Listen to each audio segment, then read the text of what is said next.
The marble corridors of the FAO headquarters in Rome hum with quiet anticipation. On this World Food Day, the atmosphere carries both solemnity and urgency.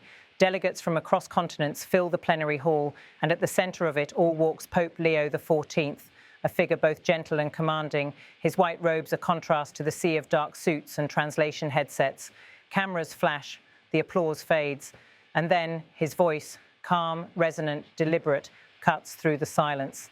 He begins with a searing moral observation that in a world where science has stretched human life, where technology links oceans and minds, allowing millions to live and die from hunger is, in his words, a collective failure, an ethical aberration, a historical guilt.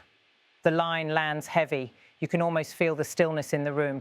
This is not a political address. It is an accusation against complacency itself. Outside the FAO compound, Rome continues in its rhythm. Cafes opening, traffic building. Yet inside, the Pope's words ripple outward like a moral alarm. He reminds the world that hunger is not the product of scarcity, but of systems.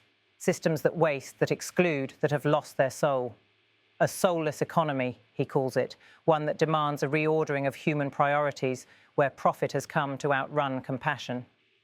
As he speaks, global images flash across the screen, a convoy of trucks loaded with sacks of wheat flour rolling out of Israel's port of Ashdod, bound for Gaza.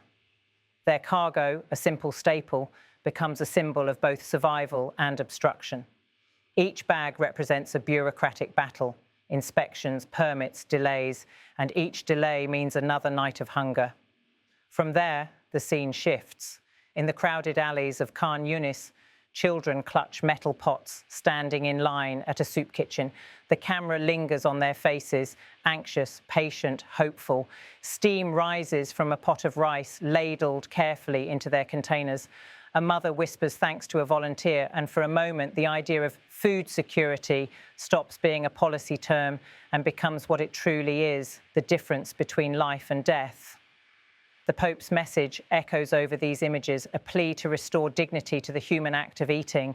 He warns of the outrageous paradox of our age, that vast quantities of food are discarded daily in rich nations, while millions dig through refuse just to find something edible.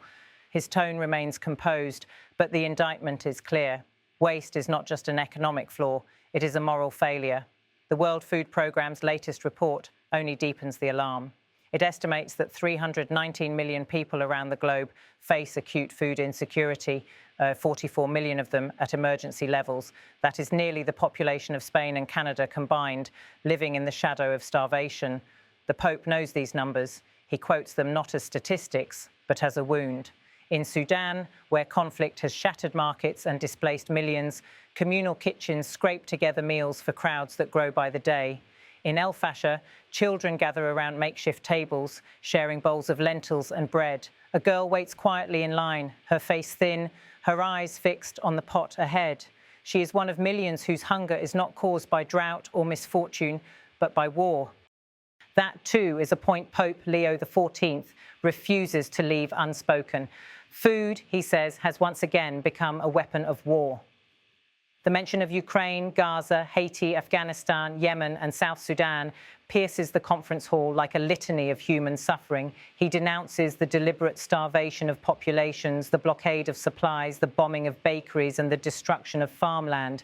That consensus among states, he warns, which once defined deliberate starvation as a war crime, now seems increasingly distant.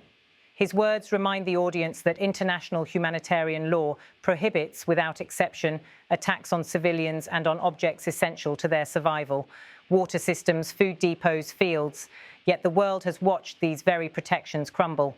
In the footage that follows, a World Food Programme aircraft drops sacks of grain from the skies over South Sudan's Upper Nile region.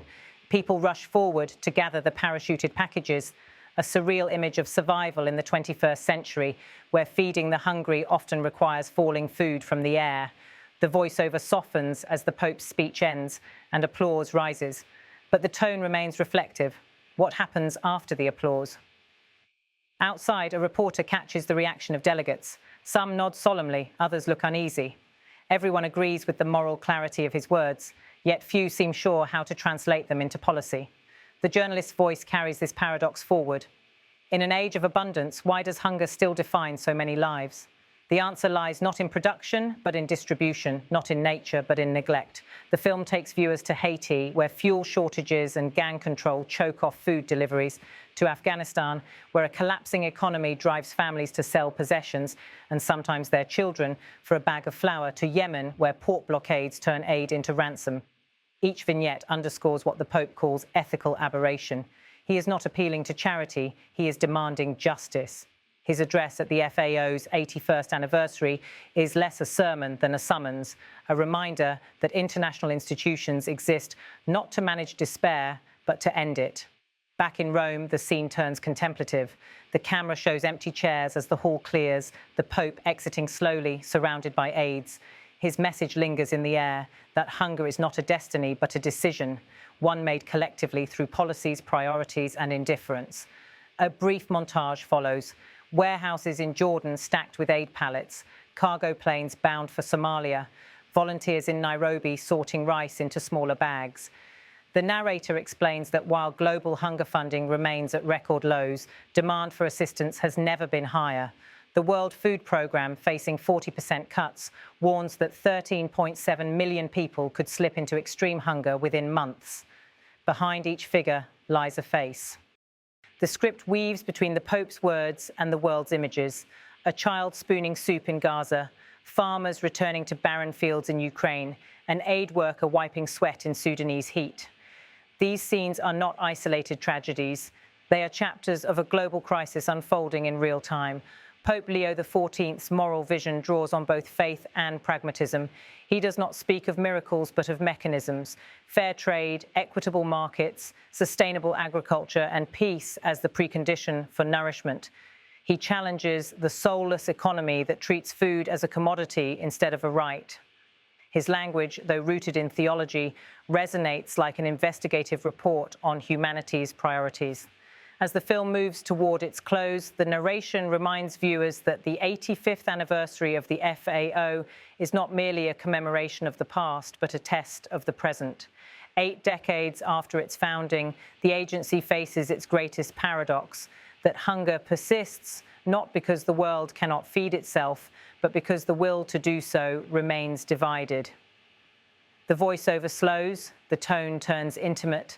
Somewhere tonight, a child will sleep hungry, not for lack of food, but for lack of justice. Somewhere, a family will break bread made possible by strangers who refuse to look away. And somewhere, a leader's words, spoken in a hall in Rome, will remind us that the measure of civilization is not in its wealth, but in whether it allows anyone to starve. The screen fades to the Pope's final image, standing beneath the FAO emblem, his hand raised not in blessing, but in appeal. The narration ends with quiet conviction. The fight against hunger is not charity, it is responsibility. It is the line that separates history's progress from its guilt.